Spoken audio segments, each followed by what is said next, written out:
அகர முதல எழுத்தெல்லாம் கற்க கசடர துப்பாருக்கு துப்பாய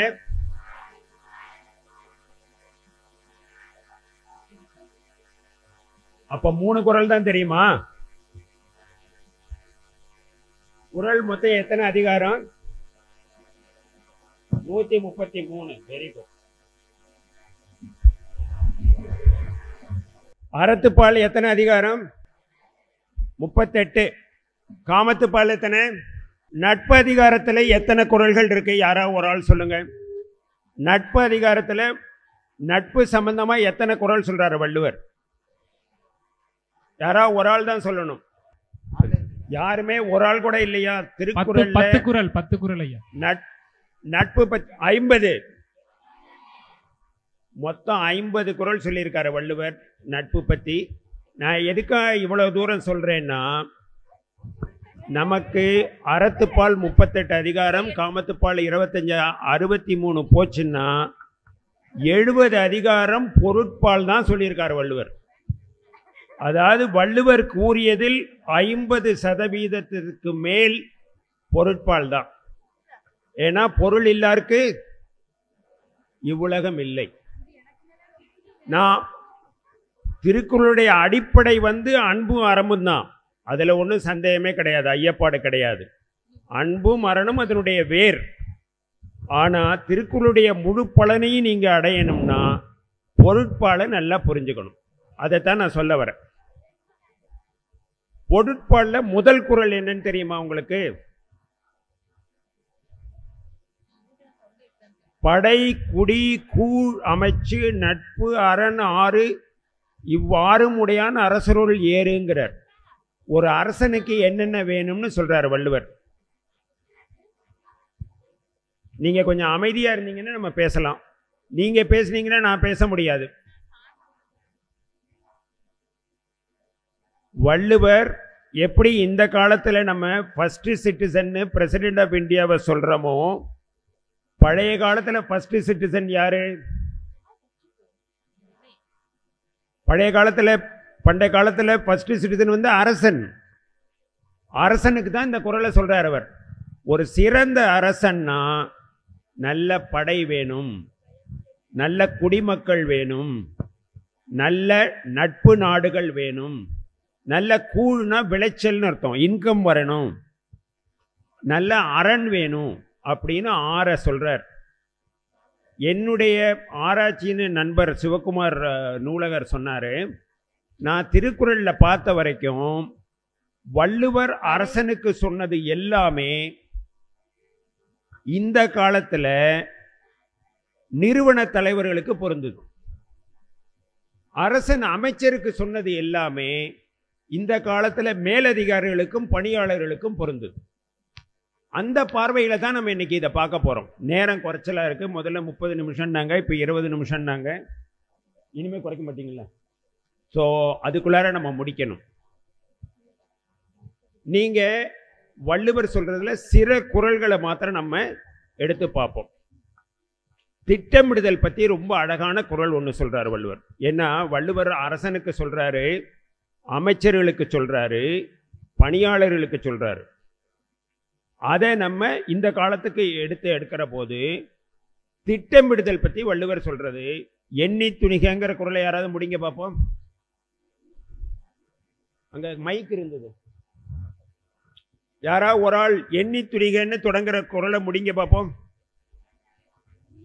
எண்ணி துணிக கருமம் துவங்கிய பின் எண்ணுவோம் என்பது இழுக்கு. எண்ணி துணிக கருமம் துணிந்தபின் எண்ணுவம் என்பது இழுக்கு. ஐயா உங்க பேரை சொல்லுங்க.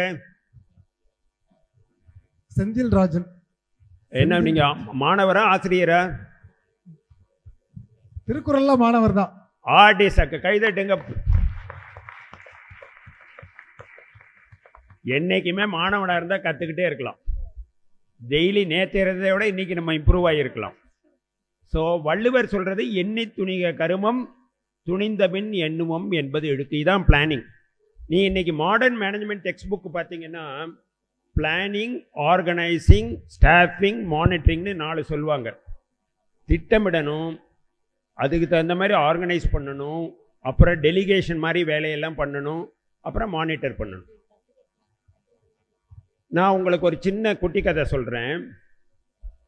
நான் விவேகானந்தா கல்லூரியில் படித்தேன். அப்போ எங்களுடைய வெள்ளி விழா ஆண்டு.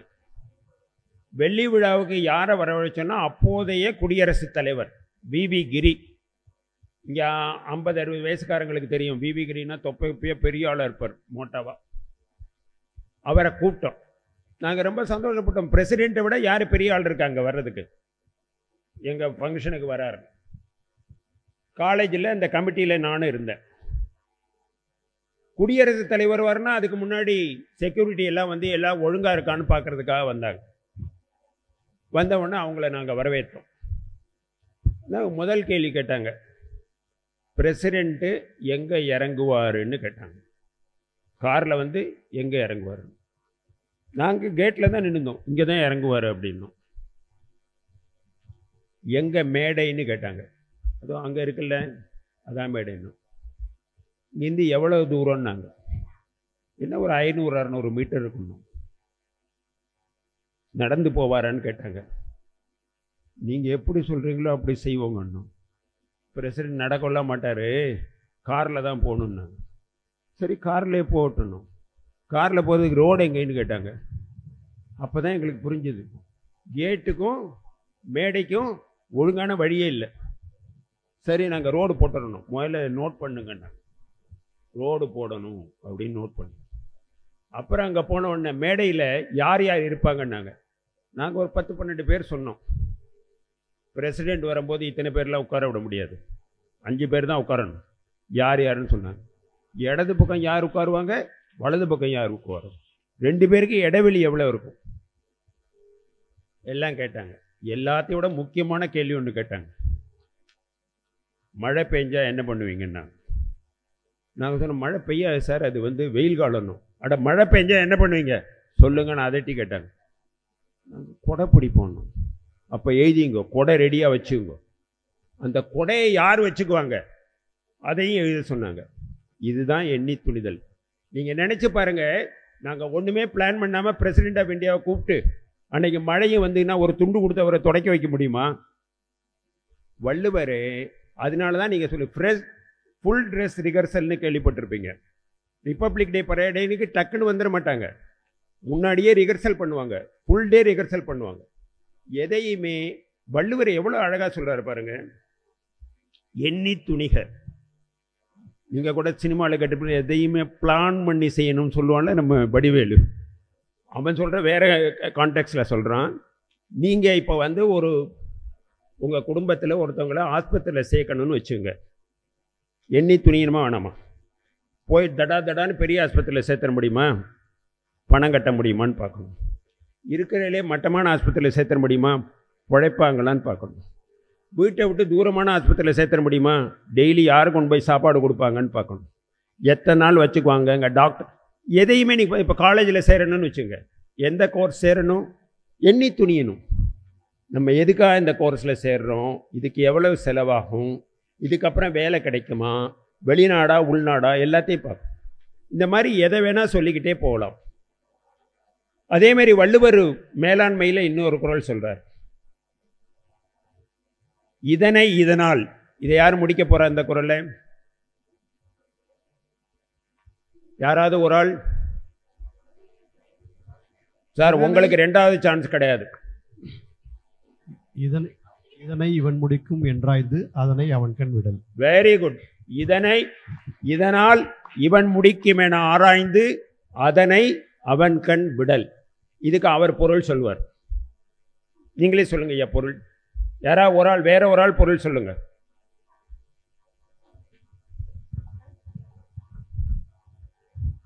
இதை செய்யறதுக்கு தகுதியான ஆள் இவங்க தான் அப்படின்னு அவங்களை தெரிஞ்சுக்கிட்டு அவங்க கிட்ட அந்த பொறுப்பை கொடுக்கணும். என்னங்க? இதை செய்யறதுக்கு தகுதியான ஆள் இவங்க தான் அப்படிங்கறத தெரிஞ்சுக்கிட்டு அவங்க கிட்ட அந்த பொறுப்பை கொடுக்கணும். Very good. கை தட்டுங்க. உங்க பேர் சொல்லுங்க. ஐஸ்வர்யா. அதாவது வள்ளுவர், நீங்கள் மேனேஜ்மெண்ட் யார் யார் படிக்கிறீங்கன்னு தெரியல, பிகாம் படிக்கிறவங்க அநேகமாக படிப்பீங்களா இருக்கும். நான் 35 வருஷம் பேங்க்கில் வேலை பார்த்துருக்கேன். 8 ஸ்டேட்டு 18 ஆஃபீஸ். அவங்க சொன்ன மாதிரி லண்டன் வரைக்கும் போய் படிச்சிருக்கேன். நிறைய பேருக்கு பாடம் நடத்தியிருக்கேன்.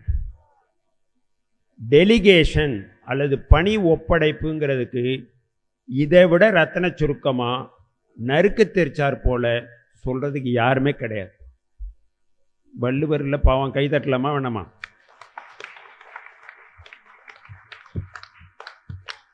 இதை எனக்கு திருக்குறள் பிடிக்குங்கிறதுக்கோ நம்மெல்லாம் தமிழர்களுங்கிறதுக்காகவோ சொல்லலை. மேலாண்மை படித்தவங்களுக்கு ப்ராக்டிஸ் பண்ணுறவங்களுக்கு தெரியும். ஒரு வேலையை ஒருத்தங்கிட்ட ஒப்படைக்கிறதுக்கு முன்னாடி இவன் இந்த வேலையை ஒழுங்காக முடிப்பானா, எப்படி செய்வான்னு ஆராய்ஞ்சு பார்த்துட்டு கொடுக்கணுங்கிறார். இதனால் இவன் முடிக்கும் செய்யும் இல்லை, இதனால் இவன் முடிக்கும் என ஆராய்ந்து அதனை அவன் கண் விடல்ங்கிறார். விடனா கொடுத்துடணும், அப்புறம் போய் நச்சுன்னு நச்சரிக்க கூடாது. இப்போ ஒரு டிரைவரை வேலைக்கு எடுக்கிறோம். டிரைவரை வேலைக்கு வைக்கிறதுக்கு முன்னாடி ஒழுங்காக ஓட்டுறானான்னு பார்க்கணுமா இல்லையா? பத்திரமா நம்மளை கொண்டு போய் ஊர் சேர்ப்பானா என்னன்னு பார்க்கணும். நம்பிக்கையானவனான்னு பார்க்கணும். பெட்ரோல் திருடுறானான்னு பார்க்கணும். மரியாதையானவனான்னு பார்க்கணும். எல்லாத்தையும் விட ரொம்ப முக்கியமானது ஒழுங்காக ஓட்டுறானா, ஆக்சிடென்ட் பண்ணாமல் இருக்கணும். அப்படி பார்த்து ரெக்ரூட் பண்ணதுக்கப்புறம் பின் சீட்டில் உட்காந்துட்டு, ஐயா மெதுவப்போ, லெஃப்டில் ஓவர்டேக் பண்ணாத, எய்த்தாப்பில் வண்டி வருது சொல்லினே இருந்தால் அவன் என்ன பண்ணுவான்? ஆக்சிடென்ட் பண்ணுவான். ஒரு சமையலுக்கு ஆள் எடுக்கிறீங்க, எல்லார்ட்டையும் விசாரிச்சிட்டிங்க, இவங்க நல்லா சமைப்பாங்கன்னு தெரியுது, அவங்ககிட்ட மெனு போட்டு கொடுத்துட்டீங்க. அப்புறமா மெனு போயிட்டு கொடுத்துட்டு வர்ற வரைக்கும் உட்காந்துருக்கணும்ல. பின்னாடியே சமயக்கட்டில் போய் பின்னாடி முதுகுக்கு பின்னாடி உப்பை குறைச்சி போடு, எண்ணெயை ஜாஸ்தி போட்டுறாத, சரியாக வேக வைனா எடுக்குமா? இதுக்கும் வள்ளுவர் ஒரு குறள் சொல்கிறார். அது என்ன குறள்? இப்போ நான் முதல் வார்த்தையே சொல்ல மாட்டேன், நீங்கள் தான் சொல்லணும். ஐயுறவும் தீரா இடும்பை தரும்னு முடியும். அது தேரான் தெளிவும் தெளிந்தான் கண் ஐயுறவும் தீரா இடும்பை தருங்கிறார். நீ சரியா ஆராயாம ஒருத்தனை எடுத்தாலும் சரி, அல்லது எடுத்தது பின்னாடி அவன் மேல சந்தேகப்பட்டாலும் சரி, அவனை வேலை செய்ய விடாம குறுக்கீடு பண்ணினா தீரா இடும்பை தரும்னா என்ன அர்த்தம்? தொல்லை, தாங்கோனா தொல்லை தருங்கிற. அதனால நம்ம பிளானிங் பற்றி பார்த்தோம், டெலிகேஷன் பற்றி பார்த்தோம். வள்ளுவர் பணத்தை பற்றி என்ன சொல்றாருன்னு கேட்டிங்கன்னா ரொம்ப இன்ட்ரெஸ்டிங்காக இருக்கும். நம்ம மேலாண்மை பற்றி பேசுகிற போது அமைச்சர்களுக்கு என்னென்ன குறள் வேணுங்கிறாரு. பொச்சாப்புன்னு ஒரு அதிகாரம். பொச்சாப்பு அதிகாரம்னா, பொச்சாப்புக்கு யாராவது தமிழாசிரியர்கள் இருக்கீங்களா? பொருள் சொல்ல முடியுமா? பொச்சாப்புன்னா என்ன? பொச்சாப்புன்னா கடமை மறதின்னு ஒரு அர்த்தம். எல்லாம் சாதாரணமாக நீங்கள் குறளில் பார்த்தீங்கன்னா மறதின்னு போட்டிருப்பாங்க. அது தப்பு. It is not forgetfulness, it is lethargy. கடமை மறதி. உங்களுக்கு ராமாயணம் தெரியும். ராமர் வாலியை கொன்னுறார். சுக்ரீவனுக்கு முடி சூட்டணும். சுக்ரீவன் குடிச்சிட்டு ரொம்ப ஜாலியாக இருக்கிறான். ராமருக்கு கொடுத்த வாக்குறுதியை மறந்துடுறான். அப்போ லக்ஷ்மணர் போய் அவர்கிட்ட சொல்றார். என்ன சொன்னார்? யாருக்காக ஞாபகம் இருக்கா? வாலியை கொன்ற வில்லும் அம்பும் இன்னும் ராமனிடம் இருக்கின்றனர். அப்பதான் அவன் சுதாரிச்சுக்கிறான். இந்த மாதிரி மிகுந்த களிப்பினால் தன்னுடைய கடமையை மறக்கிறதுக்கு பேரு பொச்சாப்பு. பொச்சாவாமைனா கடமை மறவாமை. எதுக்காக இந்த குறளை முக்கியமாக சொல்றேன்னா, வள்ளுவர் மேலாண்மையில் நீங்கள் பார்த்தீங்கன்னா மேலாண்மை திட்டத்தில் இருக்க எல்லாமே சொல்கிறார். திட்டமிடுதல், பணி ஒப்படைத்தல் எல்லாமே சொல்கிறார். மேலாண்மை நூல்களில் இல்லாததையும் சொல்கிறார் அவர். அதில் 3 முக்கியமானது: இடமறிதல், காலமறிதல், பொச்சாவாமை. நீங்கள் சாதாரணமாக மேனேஜ்மெண்ட் புக்கில் பார்த்தீங்கன்னா காலமறிதலை சொல்லுவாங்க. Time is very important, time is irretrievable. ஒரு தரம் போனால் காலம் திருப்பி கிடைக்காதுன்னு.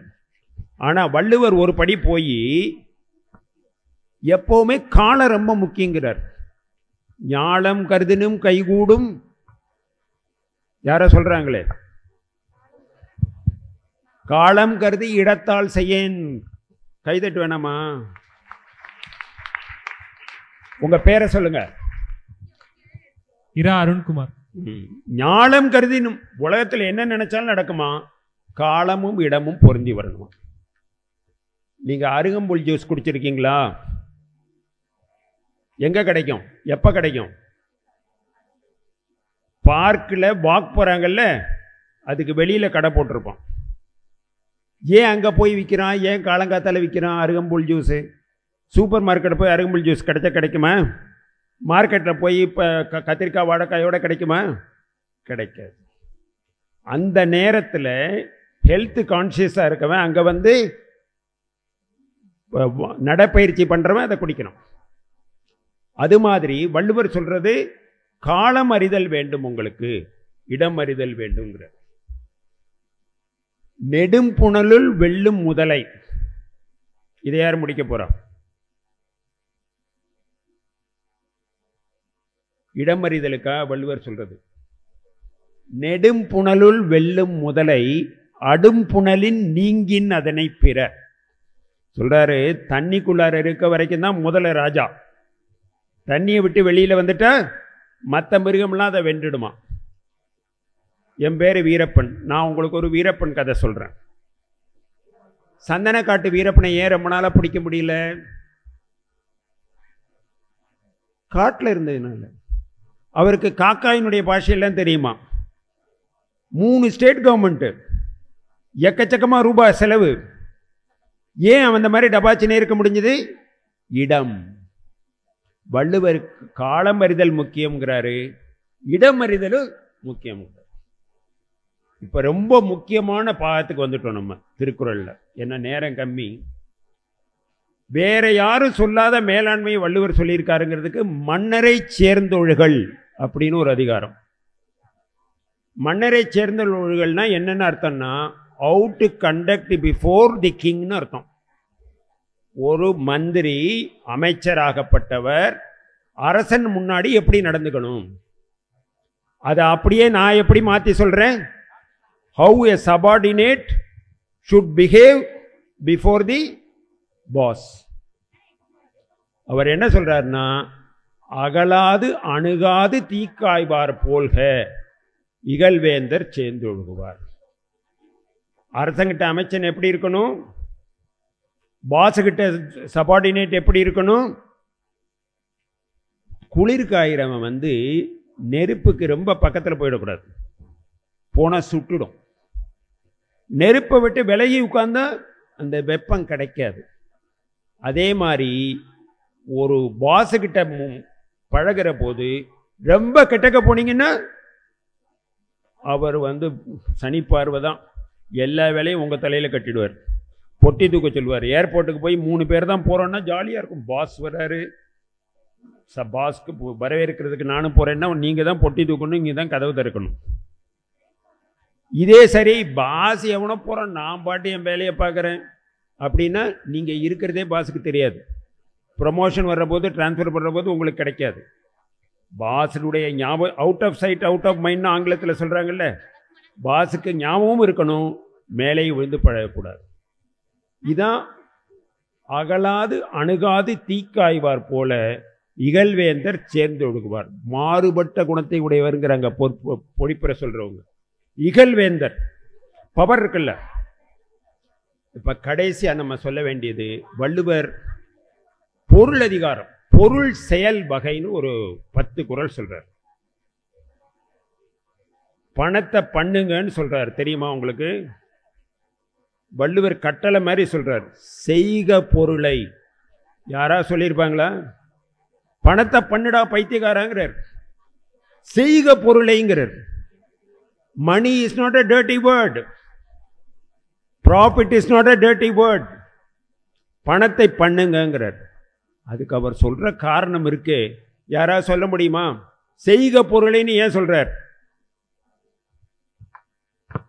எதிராளியினுடைய கர்வத்தை அழிக்கக்கூடிய ஆயுதம் வேறு எதுவுமே இல்லையா. பார்த்தீங்களா? பணக்காரனை பார்த்து எல்லாருமே தள்ளி போகிறாங்கல்ல, பயந்து நிற்கிறாங்கல்ல, மரியாதை கொடுக்குறாங்கல்ல, இம்பார்ட்டன்ஸ் கொடுக்குறாங்கல்ல. செய்க பொருளை செறினருடைய இதை அழுக்கக்கூடியது வேற எதுவும் இல்லைங்கிறாரு. நேரம் இருக்கா? ஆயிடுக்கா? இன்னும் 5 நிமிடம் இருக்குங்கிறாங்க. நீங்கள் திருக்குறளை வந்து மேலாண்மை நூல்னு சொல்றதுக்கு நமக்கு வள்ளுவர் மேலே இருக்க ஆசையோ அல்லது வந்து தமிழ் மேலே இருக்க ஆசையோன்னு நினைக்காதீங்க. நம்ம திருக்குறளை ஒரு மேலாண்மை நூல்ங்கிற வழியில் பார்த்தீங்கன்னா உங்களுக்கு பலது புரியும். இப்போ நேரம் குறைவாக இருக்கவே நான் சில குறட்பாக்களை மாத்திரம் எடுத்துக்காட்டு காமிச்சேன். நீங்கள் அறத்துப்பால் பார்த்தீங்கன்னா செல்ஃப் மேனேஜ்மெண்ட், ஒரு தனி மனித ஒழுக்கத்தை பற்றி அது சொல்லுது. காமத்துப்பால் பார்த்தீங்கன்னா ஃபேமிலி மேனேஜ்மெண்ட், ஒரு குடும்பத்தில் ஒரு மனிதன் எப்படி ஃபேமிலியை மேனேஜ் பண்ணணும்னு சொல்லுது. பொருட்பால் வந்து உங்களுக்கு ஒரு தனி மனிதன் தன்னுடைய ஃபைனான்சஸை, ஆஃபீஸை, கலீக்ஸை, சுப்பீரியரை, பாஸை எப்படி மேனேஜ் பண்ணணும்னு சொல்லுது. அதனால நீங்கள் உங்களுக்கு நேரம் கிடைக்கும் போது தயவு பண்ணி திருக்குறளை இந்த மேலாண்மை கோணத்தில் பாருங்கள். நான் இந்த மாதிரி பேசுகிற போது ரொம்ப பேர் கேட்குறாங்க, திருக்குறள் பார்த்தா டக்குன்னு புரியலையே அப்படின்னு. திருக்குறளை எப்போவுமே ஒரு உரையோடு பாருங்கள். என்ன கேட்டிங்கன்னா 3 உரைகள் சொல்வேன். தமிழண்ணல்னு ஒருத்தர் உரை எழுதியிருக்காங்க. அவங்களுடைய உரை மிக எளிமையானது. நீங்கள் சொல்வன்மையில் யாராவது ஒரு குறள் சொல்ல முடியுமா? சொல்வன்மை அதிகாரத்தில் சொல்லுக சொல்லை யாராவது முடிக்க முடியுமா? அதை சொல்லுக சொல்லை, மைக் மைக் பிரிதொரு சொல் அதை வெல்லும் இன்மை அறிந்து. கைதட்டுங்க ஐயாவுக்கு. ஒரு வார்த்தை சொன்னா எப்படி இருக்கணுமா? அந்த வார்த்தையை வெல்ற மாதிரி வேற வார்த்தையே இருக்கக்கூடாது. அட்வர்டைஸ்மெண்ட்லாம் பாருங்க. ஒரு தானே நான் மோட்டர் பைக் அட்வர்டைஸ்மெண்ட் பார்த்தேன். Fill it forget it, fill it forget. இன்னொரு அட்வர்டைஸ்மெண்ட் பார்த்தேன். For tough roads and no roads. Road இல்லாட்டாலும் அந்த வண்டி போகுமா, அப்படி தயார் பண்ணியிருக்காங்களா. இந்த மாதிரி வள்ளுவர் சொல்வன்மையிலே சொல்லியிருக்காரு. எதுக்கு இந்த சீட்டில் 1 நிமிஷம் எழுதியிருக்காங்க. திருக்குறளை நீங்கள் ஒரு மேலாண்மை நூலாக பார்க்குற போது 3 பொழிப்புரை உங்களுக்கு சொல்கிறேன்னா, ஒன்று தமிழண்ணல், இன்னொன்று ஜி வரதராஜன். வரதராஜன் மாதிரியே ஜி வரதராஜன் ஒருத்தர் எழுதியிருக்காரு. எக்ஸாஸ்டிவாக எழுதியிருக்காரு. எல்லாத்தையும் விட முக்கியமானது குறள்திறன்.com. அது ஒரு வெப்சைட்டில் இருக்குது, இணையதளம். குறள்திறன்.com. எல்லா உரையும் உங்களுக்கு பரிமையில உரையிலேருந்து எல்லா உரையும் வருது. திறன் உரைன்னு அவங்க ஒரு சம்மரி போடுறாங்க. இதை அவசியம் பாருங்கள். எனக்கு மாணவர்கள்ட்ட பேசுகிறதுக்கு வாய்ப்பு கொடுத்த மாவட்ட நிர்வாகத்துக்கும் நூலகங்களுக்கும் நன்றி சொல்கிறேன். எனக்கு ரொம்ப மகிழ்ச்சியான விஷயம் என்னென்னா, நான் கேட்ட பல குறள்களுக்கு நீங்கள் பதில் சொல்லிட்டீங்க. அதனால தமிழும் இனி மெல்ல சாகாது, குறளும் இனி சாகாது. வாழ்க வாழ்க.